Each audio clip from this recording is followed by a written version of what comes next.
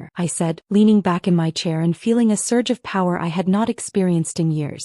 Remember that? You said you trusted me to organize your business files and keep everything properly backed up. Really thoughtful of you, actually. Very organized. You documented everything like you were creating a portfolio presentation. I particularly enjoyed the expense receipts for jewelry and flowers and hotel rooms. His face had gone from pale to flushed now, a deep red creeping up his neck. Autumn, listen. I talked to Connor, by the way, I continued, not letting him regain control of the conversation. He told me everything. About the affair that he's known about for 3 months. About how you've been portraying me to your colleagues as some kind of dependent failure who barely works. About how you've told everyone I'm an embarrassment you can't bring around sophisticated people. About how you've systematically erased every contribution I made to your success so you could play the role of the self-made man tolerating a wife who doesn't contribute anything. Grayson's hands were flat on the table now, his fingers spread wide like he was trying to steady himself. You don't understand, he said, his voice tight. The business world is complicated. Appearances matter. I was trying to protect. Protect what? I interrupted. Your reputation, your career, because you certainly weren't trying to protect me or our marriage or anything resembling the truth. He opened his mouth to respond, then seemed to think better of it. I could see him recalibrating, trying to find an angle that would give him leverage in this conversation. But for once he had nothing. No charm, no manipulation, no carefully constructed narrative that would make this my fault instead of his. The cafe continued its normal operations around us. The barista called out drink orders. Other patrons worked on laptops or read books. Nobody paid attention to the quiet dissolution of a marriage happening in the corner by the window. Grayson sat across from me in Café Renoir, his hands still flat on the table, his face cycling through shades of red and pale as he tried to formulate a response that would salvage this situation. I could see his mind working, searching for the angle that would give him leverage, the explanation that would make me doubt what I knew to be true. Autumn, listen to me, he finally said, his voice taking on a tone I recognized from his business negotiations. Reasonable, measured, designed to make the other person feel like they were being irrational. We can work through this. Every marriage has rough patches. People make mistakes. We can go to counseling, figure out where things went wrong, rebuild what we had. He reached across the table toward my hand, a gesture that probably looked conciliatory to anyone watching from a distance. I pulled my hand away before his fingers could make contact. The thought of him touching me, the same hands that had touched Rebecca in hotel rooms and on yachts and in all those documented moments of betrayal, made my stomach turn. No, Grayson, I said, my voice steady and clear. We cannot work through this, because here is what is going to happen. You are going to pack your belongings and leave my apartment by Sunday evening. The lease has always been in my name. You are not a tenant. You are a guest who has worn out his welcome. His expression shifted immediately. The reasonable negotiator disappeared, replaced by something harder and angrier. The mask of contrition he had been wearing slipped just enough to reveal what was underneath. You cannot just kick me out of our home, he said, his voice rising slightly. A woman at a nearby table glanced over at us, then quickly looked away. Hi, home, I corrected, leaning forward slightly. It was always mine. You moved into my space 3 years ago, remember? Before you redesigned it to reflect your aesthetic and your aspirations. Before you replaced all my furniture and took down my posters and reorganized my books. Before you transformed it into a showroom for your success. You did all of that without ever bothering to get your name on the lease or the deed. Grayson opened his mouth to respond, but I was not finished. You treated my home the same way you treated our marriage, I continued, like it was yours to reshape however you wanted without my input or consent mattering at all. But legally, Grayson, you have no claim to that apartment. You never have. And I want you out. He stared at me with an expression I had never seen before. Not anger exactly, though that was part of it. Something closer to genuine shock, as if he had truly never considered the possibility that I might have power in this situation. This is insane, he said, his voice tight. You are being vindictive. You are trying to punish me instead of trying to save our marriage. I am not trying to save something that was never real, I replied. You have been lying to me for at least 8 months, probably longer. You have been telling your colleagues that I am a dependent embarrassment while conducting an affair and using company resources to fund it. You publicly humiliated me 2 nights ago in front of everyone who matters to your career. There is nothing left to save here, Grayson. There is just the legal reality that the apartment is mine and you need to leave it. He sat back in his chair, his jaw working as he tried to control his anger. Where am I supposed to go? That is not my concern, I said simply. You have had 3 years of rent-free living to build up savings. You have a successful career and wealthy friends. I am confident you will figure something out. I stood up, gathering my bag and my phone with the incriminating photos still displayed on the screen. I had one more piece of information to deliver, one final move that would ensure Grayson understood exactly how thoroughly his his carefully constructed world was about to collapse. "Oh, and Grayson?" I said, pausing beside the table. "Rebecca might want to know you are married. I hear transparency is important in professional relationships." The color drained from his face for the third time in our conversation. He stared up at me, finally processing that I was not just talking about evicting him from the apartment. I was talking about exposing the lies he had told Rebecca, the false narrative he had constructed where I was his assistant or roommate or whatever convenient fiction he had invented to justify his affair. "You would not," he said, but his voice lacked conviction. "I have not decided yet," I said honestly, "but you should probably prepare for the possibility." I walked out of Café Renoir while Grayson remained frozen at the table, finally understanding that he had no control over this situation anymore. The bell above the door chimed as I left, a small sound that felt absurdly triumphant given the circumstances. The October air outside was cool and clean after the stale atmosphere of the cafe. I walked slowly toward the subway, processing what had just happened. I had confronted my husband with evidence of his betrayal. I had claimed my power in a situation where he had spent years making me feel powerless. I had drawn a clear line and given him a deadline to leave my home. And surprisingly, I did not feel sad. I felt lighter, as if I had been carrying weight I had not fully recognized until I set it down. My phone rang as I reached the subway entrance. "Connor, I heard you confronted him," he said when I answered. "Marcus texted me. Apparently Grayson called him right after you left the cafe. How are you holding up?" "I am okay," I said, surprised to realize it was true. "Better than okay, actually. I told him he has until Sunday to move out." "Good," Connor said firmly. "Listen, I know this is going to sound like I am taking sides, but I am taking sides. What Grayson did to you is unforgivable. If you need anything, if you need help with the move out or just someone to talk to, I am here." I felt unexpected emotion tighten my throat. "Actually, there is something. Would you be willing to be at the apartment on Sunday? I do not want to be there alone with him when he is packing. I do not want him to try to manipulate the situation or make me feel guilty or any of the other tactics he is probably already planning." "Absolutely," Connor said without hesitation. "I will be there." "And Autumn? If he asks me to advocate for him or help him convince you to change your mind, I am going to refuse. He does not deserve that support right now." After we hung up, I called Jade and asked the same favor. She agreed immediately and said Simone would come as well. By the time I reached my apartment that evening, I had assembled a small team of people who would ensure that Grayson's departure was documented, legal, and free from the kind of emotional manipulation he excelled at. The apartment felt different when I walked in, still full of his furniture and his art and his expensive kitchen appliances, but somehow less oppressive. These were just objects now, things that would be removed soon. They no longer represented my erasure because I had already begun the process of reclaiming my space. I opened my laptop and sent a brief email to my landlord, informing him that my husband would be moving out by Sunday evening and asking if there were any procedures I needed to follow. His response came within an hour, confirming what Jade had already told me. Since Grayson had never been on the lease, I had the right to ask him to leave with reasonable notice, which I had provided. The next 3 days passed in a strange limbo. Grayson did not come back to the apartment Wednesday night or Thursday night. I assumed he was staying with Marcus or possibly with Rebecca, though I tried not to think too much about that. He sent a few text messages that ranged from angry accusations to pleading requests for more time to cold logistical questions about which furniture he could take. I responded only to the logistical questions, keeping my answers brief and clear. He could take anything he had purchased. He could not take anything that had been mine before he moved in. Shared items would stay with the apartment. It was not a negotiation. Sunday afternoon arrived with surprising speed. I left the apartment at noon and walked to a coffee shop several blocks away, not wanting to be present for the actual packing process. Connor, Jade, and Simone would handle supervision. They would document everything, ensure nothing was taken that should not be, and most importantly, prevent Grayson from trying to engage me in some last-minute emotional appeal. Connor sent me updates throughout the afternoon, brief messages that kept me informed without requiring responses. He arrived with Marcus, packing clothes now, trying to claim some books from your shelf. Jade reminded him those were yours before he moved in, arguing about the furniture he bought. Simone pointed out he is fortunate you are not asking for compensation for 3 years of free housing. Found him attempting to access files on the shared laptop. Already backed up everything, so no damage done. At 6:15 in the evening, my phone buzzed with the final message. He is gone. Left a note on the kitchen counter. We stayed until he was completely out. The apartment is yours again. I sat in the coffee shop for another few minutes, letting that information settle. For the first time in 3 years, my apartment was truly mine again. No more walking on eggshells around someone who treated my presence as an inconvenience. No more shrinking myself to fit into someone else's vision of what our life should be. No more pretending that systematic disrespect was just just personality quirks I needed to accept. I paid for my coffee and walked home slowly, savoring the cool October evening. When I unlocked the door and stepped inside, the change was immediately visible. Empty spaces where his furniture had been, bare walls where his abstract art had hung. The apartment looked oddly sparse now, half empty in ways that emphasized how much of my original space he had replaced. But it felt clean, purged, like I had removed an infection I had not fully recognized until it was gone. On the kitchen counter, exactly where Connor said it would be, I found Grayson's note, a single piece of paper torn from a notebook. His handwriting rushed and angry in a way that contradicted the carefully composed message. I hope you find whatever it is you're looking for. I read those words twice, feeling a mixture of anger and something close to pity. Even in his final communication, he had to frame this as my failure rather than his. As if I were the one searching for something elusive, as if I had somehow lost my way, as if reclaiming my own apartment and my own dignity was evidence of confusion rather than clarity. I crumpled the note and walked to the kitchen trash can. The act of throwing it away felt more satisfying than it probably should have, a small symbolic gesture that marked the end of his presence in my space. The paper landed on top of yesterday's coffee grounds and takeout containers, exactly where it belonged. I turned slowly, taking in the apartment with fresh eyes. Empty spaces marked where his oversized leather sectional had dominated the living room. Pale rectangles on the walls showed where his abstract art had hung. The kitchen looked sparse without his expensive espresso machine and designer knife block. Even the air felt different, lighter somehow, as if the physical removal of his belongings had also removed some invisible weight that had been pressing down on everything. What remained was a strange hybrid space. My vintage rug that he had tolerated but never liked. His minimalist coffee table that I had never found comfortable. My bookshelf, now half empty after he had taken the books he claimed to have purchased. His sound system, too integrated into the wall to remove easily. It was an uncomfortable coexistence of two different aesthetics, two different visions of what a home should be. But it was mine to resolve, mine to redesign, mine to fill with things that actually brought me comfort rather than just looking impressive to people who never actually visited. I walked to the window and looked out at the city. Sunday evening in Tribeca, lights beginning to come on in apartments across the street, the distant sound of traffic and conversation filtering up from the sidewalk below. This view had been mine for 5 years, long before Grayson entered my life. I had stood at this window countless times, morning coffee in hand, watching the neighborhood wake up. Somewhere along the way, I had stopped noticing it, too focused on making Grayson comfortable to remember that this space had meaning to me first. My phone buzzed. A text from my friend Maya, a fellow designer I had known since college. Heard through the grapevine that you kicked Grayson out. Good for you. Want company? I can bring wine and terrible reality TV. I smiled, realizing how isolated I had become over the past few years. Maya and I used to meet for coffee every week, sharing work frustrations and celebrating small victories. Gradually, those meetings had become less frequent as Grayson's demands on my time increased. He had never explicitly discouraged my friendships, but he had made his disapproval clear in small ways. Comments about how much time I spent with Maya. Sighs when I mentioned plans with other friends. Subtle pressure to stay home with him instead. I texted back, come over. Bring whatever wine is on sale. I'll order pizza from the place Grayson always hated. She arrived 40 minutes later with 2 bottles of cheap red wine and a bag of cookies from the bakery down the street. We sat on the floor of my half-empty living room because the only remaining seating was Grayson's uncomfortable coffee table, and ate pizza straight from the box while Maya caught me up on 3 years of life I had only partially been present for. You know what I noticed? Maya said, gesturing around the apartment with a slice of pizza. This place finally looks like it has space to breathe. All that heavy furniture he brought in made everything feel cramped and dark. He was right. Without the oversized sectional and the bulky entertainment center, the living room felt twice as large. The evening light from the windows actually reached the far wall now instead of being blocked by furniture positioned for appearance rather than function. I was thinking about repainting, I said. These walls have been this gray color since he moved in. I used to have them a warm cream color that made everything feel cozy. Do it, Maya said immediately. Reclaim this space completely. Make it yours again. That first night alone felt absurdly rebellious in ways that highlighted how constrained my life had become. I put my feet up on the coffee table without worrying about water rings or scratches. I watched a reality dating show that Grayson would have mocked mercilessly. I opened the second bottle of wine even though it was a weeknight and Grayson's voice in my head tried to remind me that successful people didn't drink cheap wine on Sundays. After Maya left around 11, I did something I had been thinking about since I walked back into the apartment. I went to the hall closet where I had stored boxes of my old belongings, things Grayson had deemed too juvenile or cluttered for our sophisticated living space. Concert posters from my 20s, carefully rolled and preserved. Photographs photographs of friends and family that he had replaced with abstract art. A quilt my grandmother had made that he said clashed with our aesthetic. I pulled out the box of concert posters and unrolled the first one. A show I had attended 7 years ago. A band I loved that Grayson had never heard of and never cared to learn about. The poster was vibrant and chaotic. All the things his carefully curated abstract art was not. I found a hammer and nails in the kitchen junk drawer and spent the next hour hanging posters throughout the apartment. Above my bed where his black and white photography had been. In the living room where his most expensive abstract piece had dominated. In the hallway where he had insisted on minimalist emptiness. By midnight, my apartment looked less like a showroom and more like a home. Imperfect, eclectic, reflecting actual personality rather than aspirational sophistication. I fell asleep that night in my own bed in my own apartment surrounded by my own things and slept better than I had in months. The next morning, Jade came over with coffee and bagels, a gesture of support that felt more valuable than she probably realized. We sat on the floor of my mostly empty living room, our backs against the wall, and she asked the question I had been avoiding. How are you really doing? I considered lying, giving her the strong and resilient answer she probably expected. The answer that suggested I was processing this maturely and moving forward with grace. But Jade had been there through everything. She deserved honesty. I feel relieved, I admitted. Is that wrong? My marriage just ended. I discovered my husband was cheating on me and lying about me to everyone he knew. Shouldn't I be devastated? Jade squeezed my hand. You're not grieving the marriage you actually had. You're grieving the marriage you thought you had. Once you realize those weren't the same thing, relief is a perfectly reasonable response. We spent the next 2 hours talking through everything. The warning signs I had missed or deliberately ignored. The gradual erosion of my confidence as Grayson positioned his success against my supposed inadequacy. The systematic nature of his manipulation, so subtle that I had mistaken it for personality quirks rather than recognizing it as a coordinated campaign to make me smaller. He was never going to let you be an equal, Jade said at one point. His entire sense of self was built on being superior to you. If you were successful and confident and valued by his colleagues, it would have undermined the story he was telling himself about why he deserved his success. Later that week, Connor called with information I had not asked for but secretly wanted. I was painting the bedroom walls, rolling warm cream color over the stark gray Grayson had chosen when my phone rang. He's staying with Marcus temporarily, Connor said after we exchanged greetings. Called me yesterday asking if I would advocate for him, help him convince you to reconsider the separation. And what did you tell him? I asked, though I already knew from Connor's tone. I told him that wasn't happening, that what he did was unforgivable and he needed to accept the consequences instead of trying to manipulate his way out of them. Connor paused. You should know he's spinning the story to everyone who will listen, telling people you kicked him out over a misunderstanding, that you overreacted to a joke at dinner, that you're being unreasonable and vindictive. I laughed, surprising both of us. Let him spin whatever story he wants. I have 400 pieces of evidence that tell the truth. And honestly, Connor, I don't care what his colleagues think of me anymore. I'm never going to see them again. Their opinions stopped mattering the moment I walked out of the Ashford Society. Connor sounded relieved. Good. You deserve better than spending energy on people who never valued you anyway. He hesitated before continuing. There's something else you should know. The Partners Summit is next week in the Hamptons. Rebecca will be there. And given how these things work, someone is bound to mention you eventually. Mention that Grayson's wife kicked him out. She's going to find out he was married. I set down my paint roller and looked at the half-finished wall. One side cream, one side gray. A visual representation of transformation in progress. What happens after that is not my responsibility, I said quietly. I didn't create this situation. I just stopped protecting him from the consequences of his own choices. The painting project took 3 days to complete. By the time I finished, my apartment had been transformed from Grayson's gray minimalist showcase into something warmer and more welcoming. The walls glowed with the cream color I had originally chosen years ago, and the concert posters added personality that had been missing since he moved in. I was organizing my newly reclaimed bookshelf, finally arranging books by author the way that made sense to me, when Connor called on a Wednesday afternoon. His tone immediately signaled that this was not a routine check-in. You need to hear this, he said, and I could hear barely contained excitement in his voice. Something happened at the Partners Summit this past weekend. I set down the book I had been holding and moved to the window. What kind of something? The kind that involves Grayson's entire world imploding in spectacular fashion, Connor said. Apparently someone at the summit mentioned to Rebecca that Grayson's wife had finally kicked him out. Used those exact words. His wife. My heart rate accelerated immediately. Rebecca didn't know he was married? She had absolutely no idea, Connor confirmed. A According to what I heard from multiple sources, Grayson told her you were his executive assistant, someone who managed his schedule and handled his personal affairs. She genuinely believed you were an employee, Autumn. When people at the summit started talking about how you had kicked him out, how you were his wife throughout their entire relationship, she apparently demanded clarification from several different people before she would believe it. I sat down on the floor, my back against the wall, processing this information. Grayson had lied to Rebecca with the same thoroughness he had lied to me. He had constructed a